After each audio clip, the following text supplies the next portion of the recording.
Maria Higante pambato ng Pinas hinangaan dahil back-to-back blocker ngayong taon.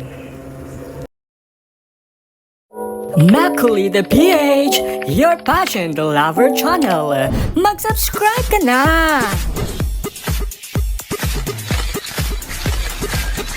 Philippines tinaguri ang back-to-back blocker sa mundo ng pageantry.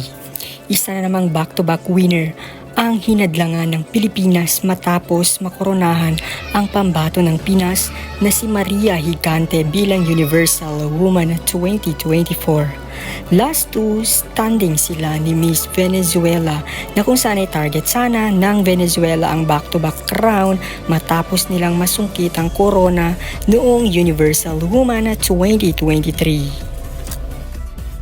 Ito rin ang nangyari noong Miss Universe 2018 kung saan ay nakoronahan ang pambato ng Pilipinas na si Catriona Magnayon Gray.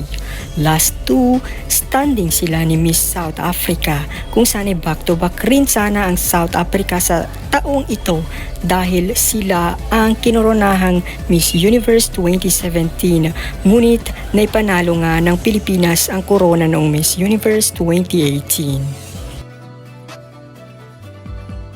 Noong Miss Universe 2015 naman ay ganito rin ang pangyayari dahil nga sa nasungkit ng Pilipinas ang corona ng pambato ng Pilipinas na si Pia Alonso Wirchbach. Last two, standing sila ni Miss Colombia. Back-to-back blocker nga ang Pinas dito dahil bansang Colombia ang may hawak ng corona noong taong 2014.